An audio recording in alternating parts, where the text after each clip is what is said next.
What's up, everybody? We're back. Yeah. Hey, welcome back to a Metalhead's Journey. Hey, so we're continuing down our trek of the top 50 metal albums of all time. We have made it to number 12, and this is the first time we've gotten the real version of this band on this list. We're talking about the real Black Sabbath, not Dio's Black Sabbath, all right? And we're talking about the debut album, the title track, or the title album. I don't know. What do you call it? I mean, Self-titled? Self-titled, there you go. Yeah. I mean, look, it's Black Sabbath. It's Black Sabbath. They also have the song on here called Black Sabbath. It's a trifecta of Black Sabbath. Yep. Okay, it's Black Sabbath all the time. So let's get into a quick history of the band here, and then we'll do the metal breakdown here for this. So, as I said before many times, we're here talking about Black Sabbath and the album Black Sabbath, which features the song Black Sabbath. This is number 12 on our top 50 metal albums of all time. Dave, this was actually number 12, right? We didn't fake this one in here like the last one? Yeah, unfortunately, this one is this high on the list. Okay, very good. So we have Black Sabbath here, formed in 1968. We're an English heavy metal band formed in Birmingham. The band was founded by John Ozzy Osbourne, Tony Iommi, Terry Geezer Butler, and Bill Ward. They are often cited as pioneers of heavy metal music, previously known as the Polka Tulk Blues Band and Earth. The band eventually settled on the name Black Sabbath. I'm glad. Black Sabbath have... What's that? I'm glad they settled on a much better name than those two other names. I would settle for the Polka Tulk Blues. That's pretty good. Yeah. Explains a lot. I don't know about that, man. Black Sabbath have released 19 studio albums, including their most recent album, 13. That was released in 2013. The album was the first to actually feature Ozzy on vocals since 1978's Never Say Die. They've sold over 70 million records worldwide. They're ranked by MTV as the greatest metal band of all time and placed second on VH1's 100 Greatest Artists of Hard Rock. They have won 2 Grammys and were inducted into the Rock and Roll Hall of Fame in 2006. Oh. All right. The album Black Sabbath was released in 1970 and is the band's debut album. The album is widely regarded as being the first heavy metal album, and the opening track, Black Sabbath, has been referred to as the first doom metal song. According to Iommi, the album was actually recorded in a single 12-hour studio session. Most of the album was recorded live, while Ozzy would be singing in a separate room to the songs that had already been recorded. Whoa. Iommi noted that the key to their new sound came from an accident that he had at a sheet metal factory accident, where he actually severed the fingertips from his fret hand. And so what he did was he actually created some false tips from a laundry detergent bottle and down-tuned the guitar so it'd be easier for him to bend the strings. So that's kind of how that Black Sabbath sound came around. And if you see him play live now, he has like these rubber little fingertips made that you see him playing with that are pretty interesting. That's weird. This album peaked at number 23 on the Billboard charts, and it featured one single, which was Evil Woman / Wicked World. All right. So, hey, let's get into the metal rundown here. Let's start off as we always do here with M, and that's going to be musicality, musicianship. What'd you guys think of the musicianship on the band? Listen, I'm going to go first because I feel like Dave is just waiting to shit all over Black Sabbath here. And look, they're my second favorite band of all time, so he's going to try to hurt me, okay? Look, I'm just going to come out first. I'm going to say this. I feel like the whole band here are the MVPs on this record. I think everybody shows up really, really good here. Obviously, Tony, I mean, with the crushing riffs, he's the riff master. We all know that. I mean, you get songs on here, classic songs like NIB, The Wizard. You get the bridge to Black Sabbath. I mean, these are just classic all-time metal riffs. Geezer, obviously, doing his thing. I mean, you hear him all over this record. I mean, he's almost like the true rhythm guitar player of this band. Bill Ward shows up great on the drums. And Ozzy, I mean, the best musician on the album with that harmonica. I mean, he is playing the shit out of that harmonica on The Wizard, baby. That's him? That was him? Wow. Yeah, that's Ozzy. Wow. No, but look, in all actuality, Ozzy does show up and crush these vocals as well. So, look, if I have to pick a real MVP for the album for me, I think it's Tony Iommi. I just think the quality of the riffs and the quality of the playing on this album in 1970 is just, it's crazy. It's bonkers. But I love it's a unique album, man. It's, you know, you go to Wicked World, obviously, and it's very bluesy. And look, they were a blues band before they did, you know, metal. So I think right now, And I think the problem with this record that we're going to get into a little bit as we get deeper into this conversation is I don't think they quite knew what they were yet. So you had some songs that were heavy, doom metal, whatever, and then you had some songs that I think they were like, hey man, that was a cool song. Let's carry it over with us and let's play like Wicked World. And it's like, does Wicked World really fit with what we're doing here? I don't know. So, but musicianship wise, I think this, for 1970, these guys are fucking killers. Yeah. Look, I agree with a lot of what you said, Josh. I do think the musicianship for this record is good. Obviously I'm I understand it's not going to, compare to what we know of as metal current day. So I'm taking myself back to 1970.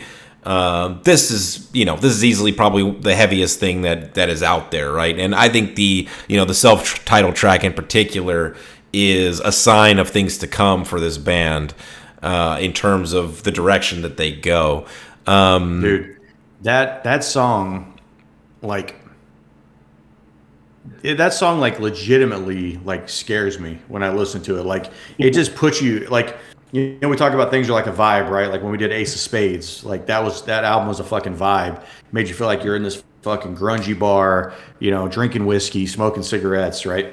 Like when Black Sabbath comes on, dude, I feel like I am in the forest and this figure in black is ahead of me, and it's just scary fucking scenario.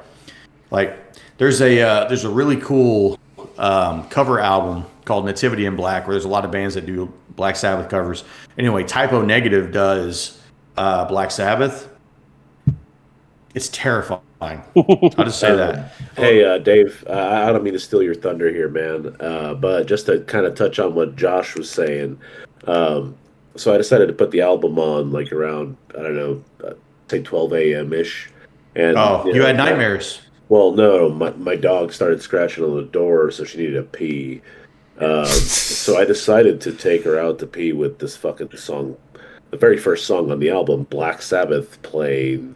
Dude, it was a truly horrifying experience. You probably wanted your dog to hurry up. Yes, and obviously I'm listening to some crazy shit, so I can't hear. One of my senses is fucking gone and being replaced by this terrifying music. But yeah. Anyway, sorry, Dave. I just thought I'd mention that. Yeah, I mean, my issue with I have no issues with the music itself, right? In a vacuum, I think some of the songs are clearly better than others, and I think that this is a good starting point for the band. I've heard other Black Sabbath songs, and albums after this, and so I am familiar with where the band goes from here, and I think that ultimately it leaked in too much into my enjoyment of this, because I know the band heads in for me a much better direction. And while I did enjoy myself overall musically, there was some things that were lacking for me. But Geezer Butler, I would want to call him out as a real MVP. I think the bass work in this from top to bottom is a cut above the rest for sure. Yeah. Let's see, musicianship. I'm going to agree a little bit with what everybody said. For the time, musicianship is fine. For me, personally, I didn't hear anything that I was just floored by. I will go with Ozzy. Jason, Geezer Butler is better than any bass player playing today. I don't doubt. But if you want to go to 1970 and tell me that he's playing the greatest things I've ever heard today, in 1970, no. And you obviously didn't make it deep enough into to get down to NIB. Yeah, actually, that's one of the best songs on there. Anyway. Oh, okay. So, my like I said, my only issue was, and I don't do a lot of research before I listen to the band because I don't want to be influenced one way or the other. But the first thing I did was when I talked to Dave. I said, "Man, this sounds like a blues album." And he was like, "Well, that's what they did Put it before." And I in. was like, "Oh, well, okay, so that makes sense."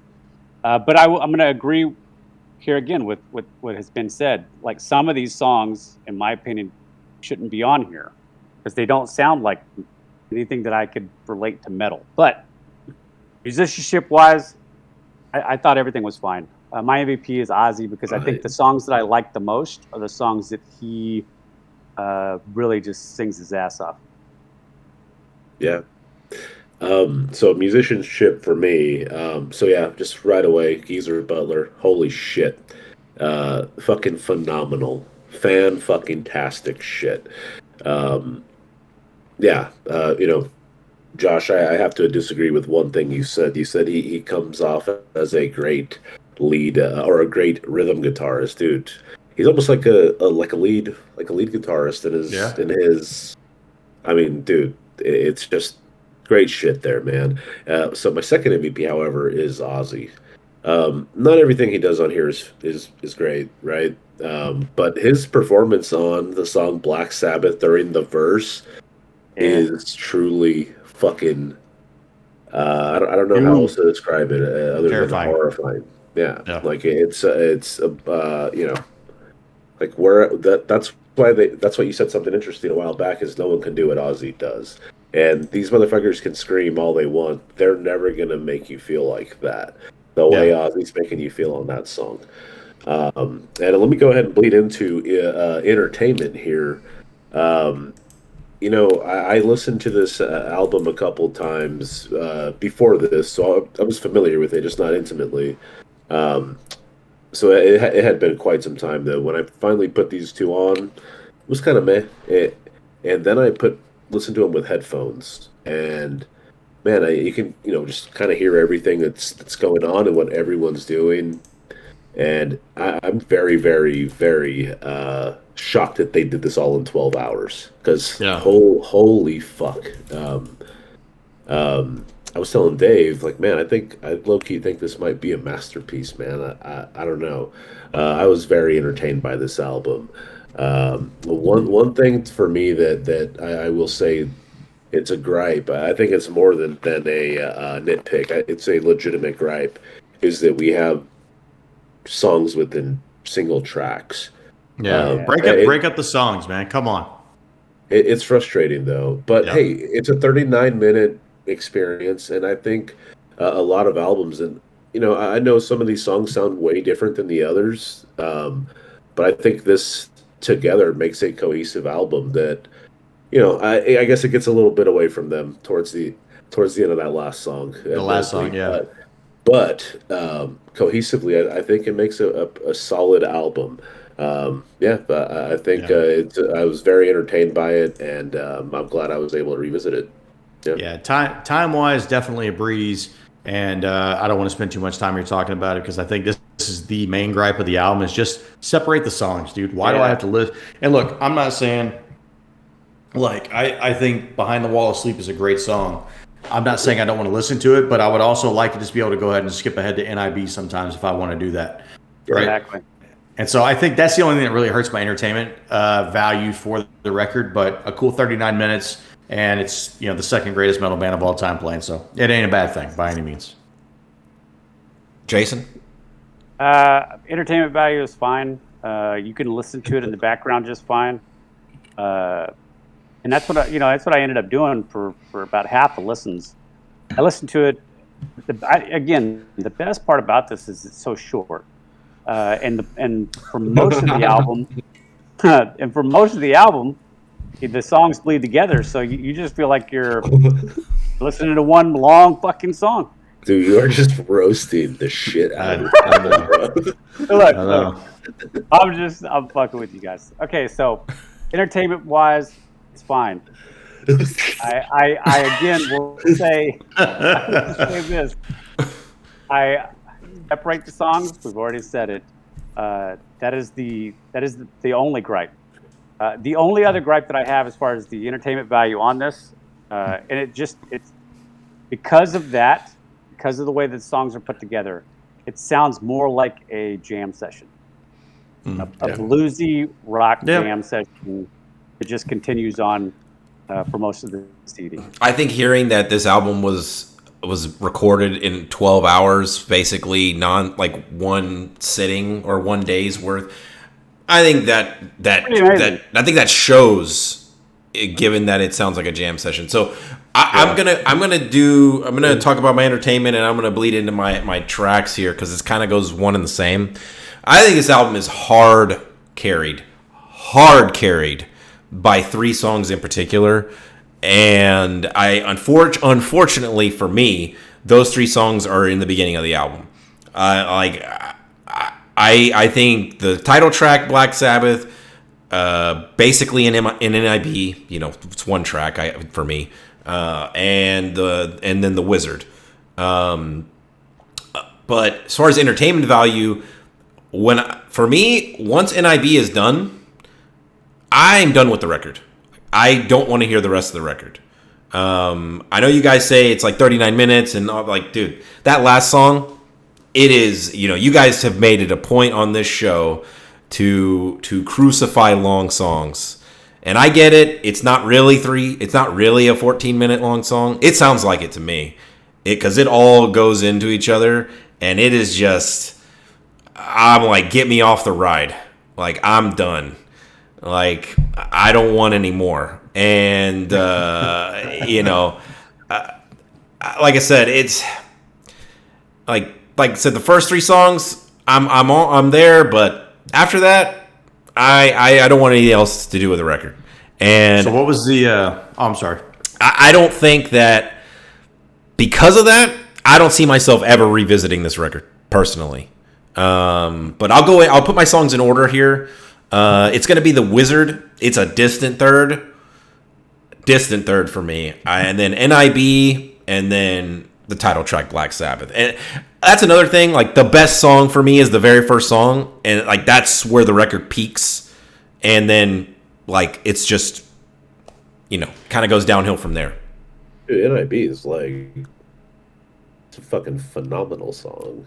Hey, look. Go ahead, Adrian. What's your top 3, Adrian? Let me go through that right quick. Sorry. Anyway, so oddly enough, we share the same 3: The Wizard, NIB, Black Sabbath, in that order.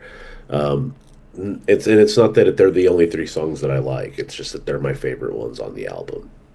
Good shit. And Dave, I will say, agree with you. I think at the end there, they do get that. It does get away from them, with the guitar solo and all that. And it's like, but look, but it's amazing. It's amazing what they do when you look at the next album, when they go from this to Paranoid, and like that's how a completely different band. it is. Yeah, and like they got the sound fucking dialed in at that point. This is part of our conversation too. This is their oddly enough, this is their Kill 'Em All, and the next one's their Ride. And it's funny because I hate Kill 'Em All, and Dave hates this fucking album. Yeah, it's like I think that's I feel what Adrian feels like. I'm listening to this record. And if this was the only Black Sabbath record I had ever listened to, honestly, I would not be interested to hear more. Like, this would not be enough for me to be like, well, like, if I had heard this in 1970, obviously, yes, I would probably think this is the greatest thing ever. But like now, I'd be like,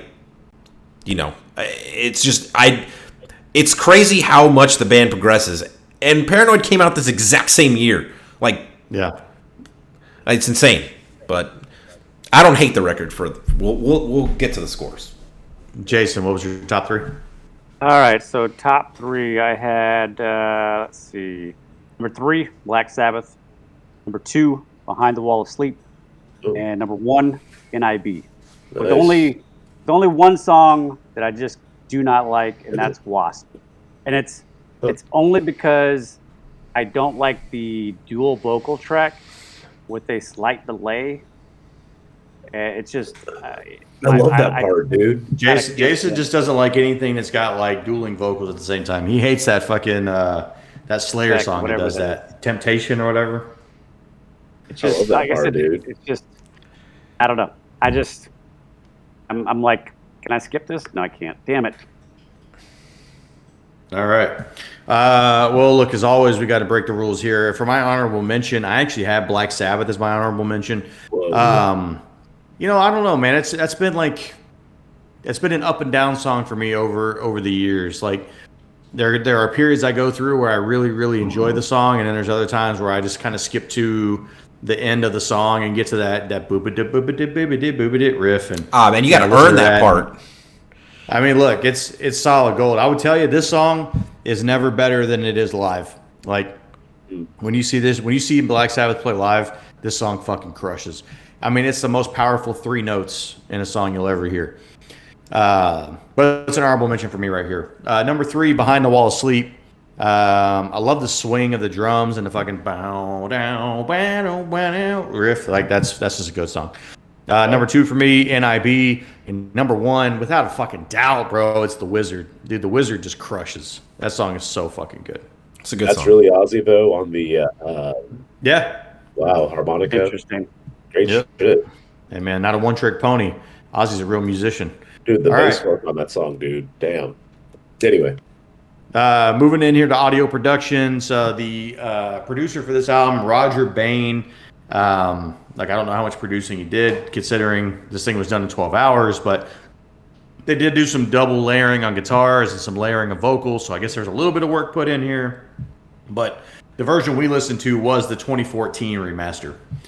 So sounds pretty darn clean for a 1970 record that was recorded in 12 hours. Yeah, I mean, this sounds. I mean, because I've heard bits and pieces of this like way back in the day, and I mean, I think this record, like the bass of this record, still sounds good. I don't mean the bass like the guitar, but like the original recording sounded fine from when I heard it, and this sounds good as well. I don't have any issues with the production. I think all the instruments are very clear. Oddly enough, like I think this era of metal and rock, I think they really knew how to make all the instruments sound very like easily listenable, audible is the word. I agree. Audio sounds fine, considering that it was done in 12 hours, which is shocking. The mix is fine, it seems like, and I agree with what Dave was just saying.